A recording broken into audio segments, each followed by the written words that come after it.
karavan Avrupa seyahatimiz başlıyor. Şu an Bulgaristan'dayız. Dün akşam saat 1 civarında Bulgaristan'a giriş yaptık. Burada Mustafa'nın yerinde geceyi geçirdik. Sabah da 7.30 civarında uyandık. Yavaş yavaş yola çıktık. Planımız Bulgaristan'da çok durmamak ama şimdi biraz daha seyahat edip bir yerlerde durup kahvaltımızı falan yapacağız. Ondan sonra da direkt Sırbistan'a geçiş yapacağız. Valla biz çok heyecanlıyız. Bir süredir bu seyahati çünkü planlıyorduk, bekliyorduk. Yakıt fiyatlarından dolayı acaba çıkar mıyız, çıkamaz mıyız diye de korkuyorduk. Bir cesaret çıktık, bakalım nasıl olacak. Çok heyecanlıyız. Planımız İspanya'ya kadar gitmek ama diğer yol planının detaylarının hiçbirisini planlamadık açıkçası. Yol bize ne gösterecekse onu yapacağız. Siz de bu seyahatte bizimle birlikte olmak için kanala abone olup bir de like atarsanız çok seviniriz. Artık Avrupa seyahatimiz başlıyor.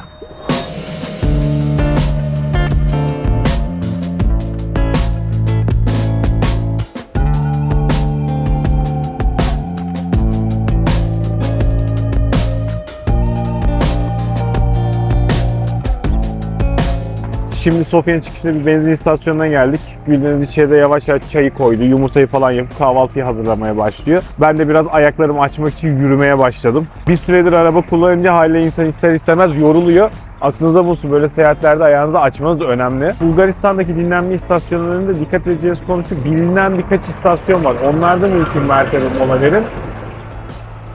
Çok yakın geçti ha. Bayağı yakın geçti. Yani bana değil, karavana yakın geçti. Shell ve OMV'ler var.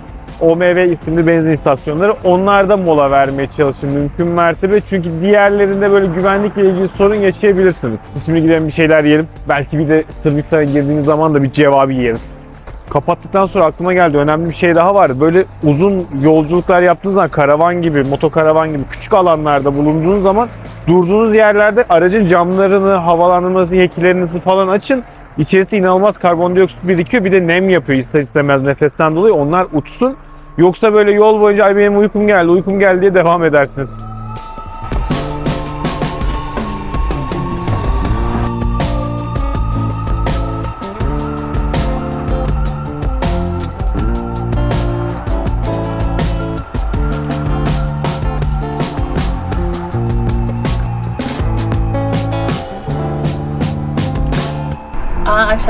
Aşağıda tutan. Hep benim. Geçen sefer de ben aşağıdayım, hadi.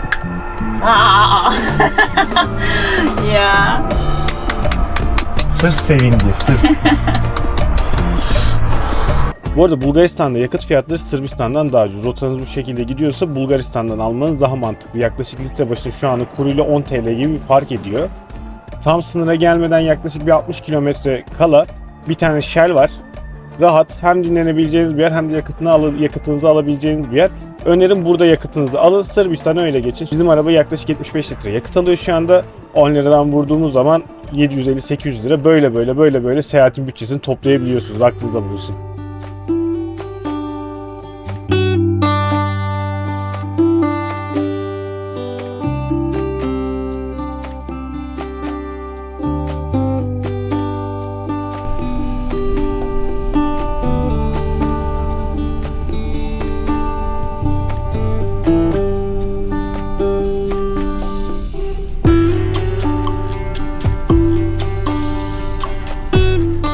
Evet Hüseyin Bey.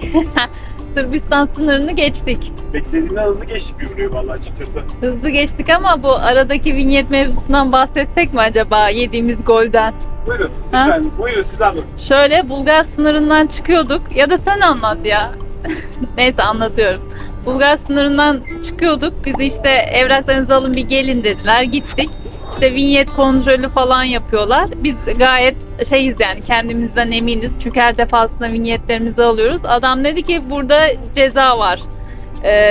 Bir önceki seyahatimizden bahsediyor, o tarihlerden. Yok dedik, bizim var vinyetimiz, maile geliyor ya, oradan ben buldum gösterdim. Meğerse şöyleymiş. Hüseyin Bey o zaman vinyetimizi bir hafta sonraki tarihe almış. Yani bizim seyahat başlangıcımız 21.03'te 24.03 arası gibi bir şeydi. Hüseyin 26.03 1 Nisan arasına vinyet almış. Dolayısıyla biz Bulgaristan'da bulunmadığımız bir dönem için vinyet almış olmuşuz. Yani buradan çıkarılacak kıssadan ise siz alırken dikkat edin. Orada seçerken gecenin bir vakti muhtemelen kafa gidik. Bir sonraki haftaya bastı. Böyle bir şey oldu. 108 euro. Evet, cezası da 108 euroydu. Yani adam sonra bize dedi ki biraz Türkçe biliyordu, biraz işte translate falan kullandı. Siz çok havalı görünüyorsunuz. Bu sefer ben sizden ceza almayacağım ama bu önünüze her zaman çıkabilir ve biri mutlaka alabilir dedi. Yani her defasında durdurulacaksınız dedi. Biz de tamam dedik. Bir sonraki durduruluşları bekliyoruz artık yani. Şu anda ödemedik cezayı. Durumlar böyle. Şunu mikrofon alayım. Bir de bir önceki videoyu izleyenler hatırlar, izlemeyenler de videoyu izlesin. Dur şu ışığı yakıyor. Tünelden geçiyoruz ya. İzleyenler hatırlar, izlemeyenler de videoyu izlesin lütfen. Orada da anlatıyorum, bak bu vinyeti alın, vinyet şöyle önemli, vinyet böyle önemli, 3 euro için kaçmayın falan diye. Ona ek olarak şunu söylüyorum. Vinyeti alın, tarihlerini de düzgün kontrol edin. Doğru zamanı alın. Bir sonraki trik burada doğru tarihi almak oldu artık yani. İnsan başına gelmeden bilemiyor olabiliyor. Buyurun, bu da böyle bir anımdır diye anlatırsın artık. Neyse biz artık Sırbistan'a girdik. Burada da çok bir durma durumumuz yok. Buraya da pas olarak geçeceğiz, transit olarak geçeceğiz. Belki bir yerde de az önce demiştim, durup belki bir cevabı falan yiyebiliriz ama onun harici planımız buraya da dümdüz geçmek. Evet, artık yolculuğun gerçek rota kısmına başlıyoruz. Heyecanım baya artmaya başladı. Evet, bundan sonraki sınır geçişinde iyi bir şekilde geçersek sonra zaten sınırları kaldırıyoruz. Artık Avrupa Birliği'nin o bütün bölgesine girmiş oluyoruz. Sınır geçişleri daha kolay olacaktır. Evet, hadi biz devam edelim. Hadi devam edelim. Tabii ki de yağmursuz bir seyahatimiz olmasını beklemezdin herhalde, değil mi? Bahar ayındayız, normal. Ya tabii. Ya bahar ayında normalde, yazın da yağmur yağıyor. Yaz. Biz her türlü- Bereket. Biz her türlü yağmura denk geliyoruz seyahatte.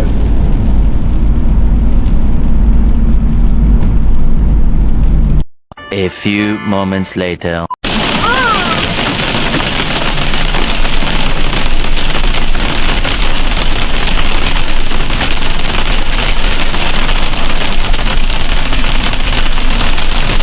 Keşke yağmur az önceki gibi kalsaydı. Ya yağmura laf ettim, bak dolu geldi. A few moments later. Sadece 5 kilometre sonra. Sanki hani farklı bir dünyadayız da bu ne yani? Ama bak Umut fakirin ekmeği diyordun, al. Buraya Karnın doymuştur herhalde. doydu. Damla düşmemiş buraya daha ya. Yan tarafta dolu yağıyor. Ardından getiriyor olabilirsin. Olabilir. Oo, aynadan bir arkaya çeksene, bak arka nasıl gözüküyor. Görünür mü acaba? Görünüyor mu bilmiyorum da bayağı kara bulutlar işte geldiğimiz yer. Neyse biz güneşe doğru sürüyoruz. Güneşli günler göreceğiz. Evet, Belgrad'a giriş gişelerine geldik. Biz yanlışlıkla bir defa bir gişeden çıkmıştık. Orada bir 8,5 euro kadar bir ödeme yapmıştık. Şimdi burası da ne kadar tutuyor bakalım. 1770 neydi bunların para birimi ya? VS'de Dinar. Dinar. Sırp dinarı. 1770 Sırp dinarı tuttu. O da ne yapıyor? 2 katı gibi bir şey yapıyor. Bir önceki çünkü 1000 Sırp dinarıydı. O 8,5 euro gibi bir şey çok yapıyordu. önemli, yazarım ben alta. Ama ne kadar? O zaman toplamda biz buraya 10-12 euro falan mı ödemiş olduk? Yok işte buraya 15 euro gibi bir şey ödemiş Ha. oluyoruz yaklaşık. Ya da 14 euro gibi bir şey. Yani 7'de 8'de öyle. Bayağı pahalı bir yolculuk Evet, oldu. bak, ucuz değil. İsviçre'de biz senelik 50 42 mi? 47 miydi? 47 aynen euro. 50 CHF'ye yakın bir şey ödemiştik 2 sene önce. Bakalım bu sene kaç para olacak ama en azından bir sene boyunca kullanabiliyorsun. Evet. Pahalı bir yol. Yorumlarım bu kadar. Tabii. Şimdi yaklaşık 8 saatlik bir sürüş yaptık. Artık tabii yorulduk. Bir de yağmur da vardı. Yağmur hiç durmadı Sırbistan'a girdiğimizden beri. Belgrad'ın yakınında böyle bir tane AVM var. Otoyoldan çok ayrılmadan hemen girip çıkabiliyorsunuz. Oraya geldik. Orada bir şeyler yiyeceğiz. Şimdi burada bir Balkan restoranı varmış. Bir cevabı yeriz burada. Ondan sonra Lidl var. Bir alışveriş yaparız. Biraz da yürüyüp bacaklarımızı açmamız lazım. Şişmişiz yani arabada artık. Biz şimdi bu güzergahı yaparken Bulgaristan'da birçok şehri, Sırbistan'da Belgrad'ı falan atlıyoruz. Çünkü biz buraları daha önceden gezdiğimiz için Asıl gezmek istediğimiz yerlere direkt odaklı gidiyoruz. Ama size önerim yani bu taraflara geliyorsanız ve zamanınız varsa Belgrad'da kalın. Sofya'ya kesin gidin yani. Bunlar güzel yerler aslında. Şimdi Güldeniz'i bekliyorum. O da hazırlanıyor. Şimdi geldik. 2 kişilik bir cevabi söyledik. Bir salata söyledik. Bir de içecek söyledik. Burası hani böyle yol üstündeyken uğrayabileceğiniz bir alışveriş merkezi gibi bir şey düşünebilirsiniz ama büyük bir restoran bu, Balkan restoran. Puanları iyiydi. Sadece ortalamanın bir tık daha üzerinde fiyatları olduğu yazıyor. Biz şimdi diğer yerleri bilmediğimiz için bir karşılaştırma yapamıyoruz. Sizin aklınızda olsun. Bir de şunu söyleyelim. Unutmuşuz biz. Bu bölgede kapalı alanlarda sigara içiliyor. Şu an çoluk çocuk hep beraber oturuyoruz. Sigara dumanının altındayız. Biz şimdi yemeklerimizi bekliyoruz.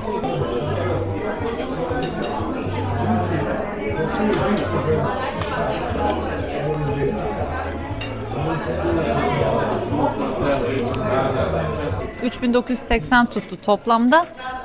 Bayağı doyduk. Çok doyurucu bir menü oldu. Şu anda kur işte 120'ye falan bölün. Öyle bir şey yapıyor. Euro anlamında. Neyse ben yazarım. Hesaplar şaştı. Neden o kadar sıra gösterdiği belli oldu. Bir kişi sadece. Yani yaklaşık da bir 10 araba falan var gibi. Şöyle bir baktığımda 10 falan olabilir.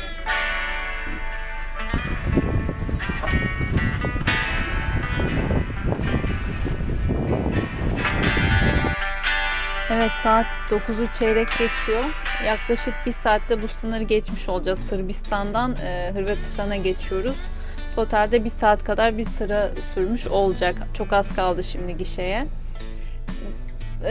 Tekrardan bir Avrupa Birliği ülkesine giriş birazcık sinir bozucu oluyor bu noktada ama bundan sonrasında yolumuz açık inşallah. Başka bir sınır kalmamış oldu. Bu arada alternatif olarak aslında Bulgaristan'dan çıkıp alternatif olarak Romanya ve oradan direkt hani onlar zaten komple Avrupa Birliği ülkesi olduğu için tek oradan devam edilebilir. Ama Bulgaristan, Romanya, Bükreş arasındaki yol çok kolay bir yol değil. Yani 200 kilometre yaklaşık 6 saat, 5 saat, 6 saat falan gösteriyor navigasyonda.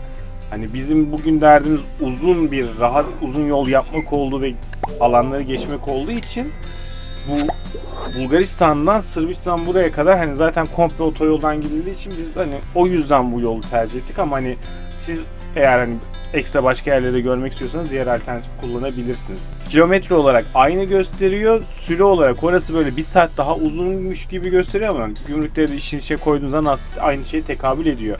Tek fark burası biraz daha az yorucu bir rota.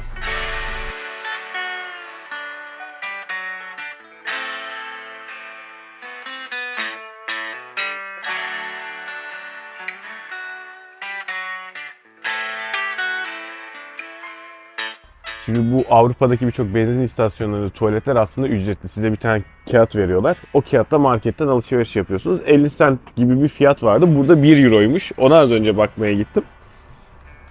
Kendime de hala gelemedim. Biz dün saat 11 civarında dinlenme tesisine geldik. Bir uyumuşuz. Saat şu an kaç Gülden saat şu an? 9'u çeyrek geçiyor. 10 dakika falan önce uyandık. Yani 9 saattir 10 saattir falan neredeyse uyuyoruz biz burada. Ben evde bu kadar uyumadım. Hırvatistan'a girdikten sonra dünkü yağmur daha da devam etti ve şiddetlenerek bitti. Akşam karanlık, hiçbir şey görmüyorum. Kendime bir dinlenme tesisine atmaya çalıştım. Buraya geldim, o inanılmaz yorulmuşum. Zaten dün toplam 12 saatten fazla bir seyahat etmişiz. İkincisi zaten Google Maps. Onun özellikle offline haritalarını indirin. Bazı yerler çünkü internetiniz çekmeyebilir dağda bayırda. En azından offline olarak haritanız bulunsun. Hayatınızı kurtaracak. Üçüncüsü bizim en sevdiğimiz uygulamalardan bir tanesi de Park4Night. Madem şimdi bu seyahatin giriş videosu, o zaman 3 tane önemli konuyu da atlamayalım. Sizin Avrupa seyahatinize çıkacaksanız karavan ya da arabayla fark etmez, ihtiyacınız olan hayat kurtaracak 3 tane uygulamanız var. Birincisi eSIM uygulaması. Biz Mobimeter'ı kullanıyoruz. Yıllardır da kullanıyoruz. Gene ondan internetimizi aldık. İnternetin kesilmesini buralarda gerçekten istemezsiniz. Ben şirket hattımda normal Turkcell'i kullanmak zorundayım. Şu an günlük 400-500 liralar falan alıyor. Can sıkıcı. O yüzden eSIM kullanmak mantıklı. Biz bu sefer Park4Night'ın ücretli versiyonunu da aldık. detaylı filtreleme vesaire falan özellikleri var ama ücretsizi de inanılmaz hayat kurtarır. Biz önceki Avrupa seyahatimizde ücretsizini kullandık. Mükemmeldi. Bayağı da mutluyuz. Gülden şimdi arka taraftan uyarıyı verdi. Arkamızda da arabalar gelirse. Ücretli deyince de öyle dağlar taşlar falan gibi bir ücret değil. Yıllık alırsanız 500 lira, aylık alırsanız 100 lira. Yani hani alın. Hayatınızı kurtarır. Gerçekten alın. Neyse artık biz buradan devam ediyoruz. Artık ilk durağımız olan Graz'a doğru devam edelim. 15-60. Kaç ödeyeceğiz? Bence biz de 16 falan ödeyeceğiz. Bu bir de birinci sınıf için onu verdi. Bakalım. Kat 2. Kat 2. Kaç? Hesaplayamadı şu anda. Çıkmadı hala burada. Ha sen onu taktıktan sonra mı? Uuu! Sesimden anlaşılıyor mu acaba? 28-20.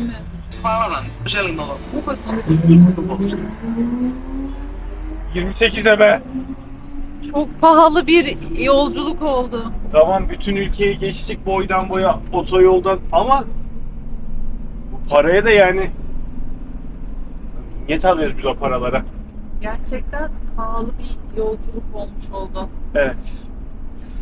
Yani bu seyahatin yine en büyük giderleri benzin ve bu vinyet geçişleri işte ne diyorsak bunlara otoban geçişleri geçişi.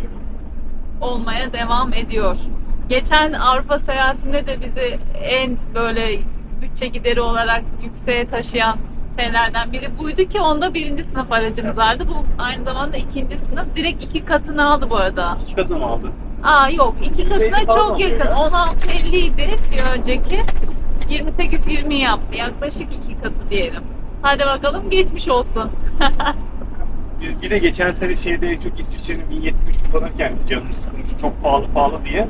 Şu anda İsviçre'nin vinyeti uygun hale gelmeye başladı. Aynen ya en azından senelik ya. Tabii Bu ne canım. bu her geçişte bu kadar para mı ödenir? Neyse hadi gidelim. Ben Ne? biraz kederlenmek istiyorum. Müsaade edersen şöyle bir yol boyunca. Hüseyin'i düşünceleriyle baş başa bırakıyorum.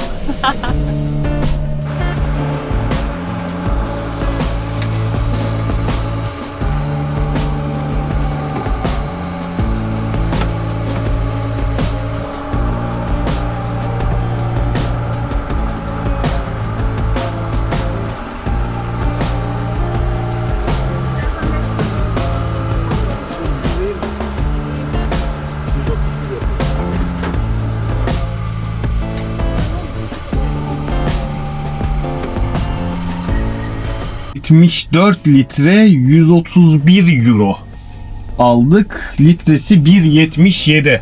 Önemli not. Böyle benzin istasyonlarında personel var ve personel dolduruyorsa yakıtınız daha pahalıya alıyorsunuz. Kendiniz doldurduğunuz zaman o tabelalarda yazan fiyatları alıyorsunuz. O yüzden personel dolduruyorsa ya doldurmasını istemeyebilirsiniz. Kendiniz yani o zorunlu olan bir şey değil. Bir de hangi ülkeden geçecekseniz o ülkelere göre fiyat karşılaştırmasını yapın. Gerçekten inanılmaz fark edebiliyor yakıt fiyatları. Yani en azından Türk lirası çevirdiğiniz zaman inanılmaz fark edebiliyor. Seyahat ekonomisine vurduğunuz zaman en büyük kalemlerinizden bir tanesi yakıt olacağı için en hassas davranacağınız nokta yakıt aslında. 131 euro çok. Yakıt bizim belimizi burkacak. Aha Güleniz geliyor. Onun da yüzü mutsuz.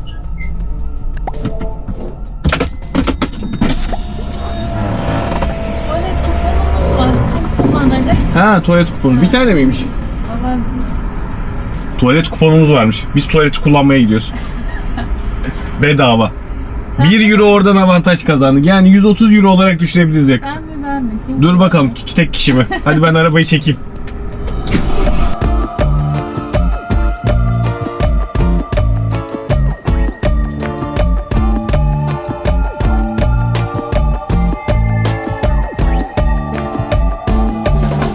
Artık Hırvatistan'dan çıkmak üzereyiz. Durup kahvaltı yapalım. Yaklaşık bir 2 saattir falan yolculuk yapıyoruz. Biz artık acıktık. Evet saat 1'e geliyor. Oo öyle böyle seyahat bütçesini topluyoruz. Az yemek yiyip öğünleri atlayaraktan 5 euro 10 euro 5 euro 10 euro. Dün öyle yedik ki ama o bizi bayağı bir şey yaptı. 5-6 gibiydi anca artık hani acıkma falan geldi. Artık bir yemek yiyelim sonra yola devam. Ha, bu arada şu anda buradaki bütün tırlar Türk ha. Bak şurası Adana bak şuradakiler İstanbul. Hakikaten hepsi Adana. Hepsi Türk şu anda tırların. Şu İstanbul bak o İstanbul. Memleket koktu Vallahi. burası. Oh buram. Hadi. Kahvaltımızı yaptık. Biraz dinlendik. Şimdi buradaki dinlenme tesisinde duş varmış. 2 euro fiyatı var. Ben gideyim bir duş alayım diye duş hazırlığımı yaptım. Havlumu aldım, sabunlarımı cebime koydum, gidiyorum. Muhtemelen Güldeniz'e herhalde gidecek. Buradan sonra da zaten yolculuk Graz'a doğru devam ediyordu. Öncesinde tazelenelim. 2 günden beri yoldayız. Bu duş olayı seviyorum burada Avrupa'daki dinlenme tesislerinde.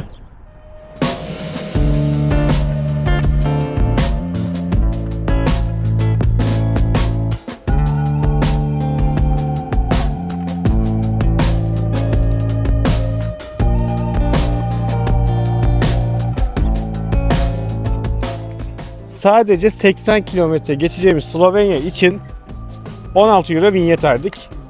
Yemiyoruz, içmiyoruz, vinyete para ödüyoruz şu an. Biz büyük bir ihtimalle buradan geri U çekeceğiz çünkü bizim paramız bitti. Biz bütün parayı vinyete verdik. Otoyol ve vinyete bütün parayı harcadık bu sefer. Evet. Burada karavanla ilgili su alabileceğimiz yer falan var mı acaba? Ya karavan park yeri olarak belirtmişler ama bir ona bakalım. Varsa suyumuzu doldurup suyumuzu boşaltıp devam edelim. Hadi geç kalıyoruz. Nereye geç kalıyoruz ya? Mesaiye mi yetişeceğiz? Ama aklıma geldi. Hani geçen sefer de aynı isteydim. Şimdi de özellikle bu Slovenya bu ya şu an bulunduğumuz bölge var ya, haritada hatta ben bu bölgeyi koyayım. Ben bura kadar yeşil güzel bir yer bilmiyorum yani. İsviçre ile kapışır gerçekten burası. Aa çok iddialı geldi. Ben inanılmaz beğeniyorum burayı. Bilemedim. İsviçre ayrı bir noktadaydı çünkü. Burası ağaç yani. Evet. İsviçre'nin yeşili gibi değil. Neyse kıyaslarız şimdi İsviçre'yle. Hadi. Böyle bir İsviçre görüntüsü gelsin o zaman İsviçre'den. Hadi o zaman devam edelim. Biz kaç 31 kilometre, yok kaç 200 kilometre, 150 kilometre falan varmış. Yani tam da mesajı geldiği zaman belki yani. 130 kilometre falan var. O zaman devam.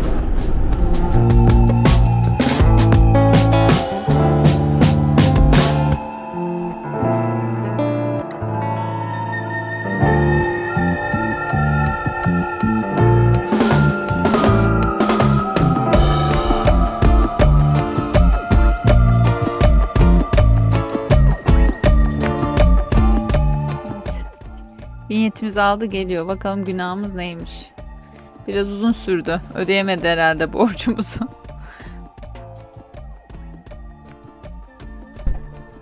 Neyse en azından bunlar daha vicdanlı. Ne kadar? 10 günlüğü 12.80. Hı hı. Günlük de vardı. Günlük 9'du. 2 gün falan 3 gün kalıyor olsak 10 gün daha mantıklı oluyor diye onu aldım. Sadece 2 tane tünelin de ücretini buradan alabiliyormuşsun olarak ama emin olamadım. Hangi ikisinden de geçeceğiz mi, birinden mi geçeceğiz mi emin olamadım. Vardır tünelin içinde girişine ödeme şey yapılıyormuş. vardır Yani daha muhtemelen. hızlı geçiş için falan yazıyor aslında, yani fiyatla ilgili bir şeyden bahsetmiyorum. Yani 80 kilometre için Slovenya'ya 16 euro vermiştik. Şimdi burası için 12.80. En son biz bunları bir toplayalım bakalım. Toplayalım. Toplayalım. Hadi devam. Gerçekten bitiremeyeceğiz seyahati vinyet parasından.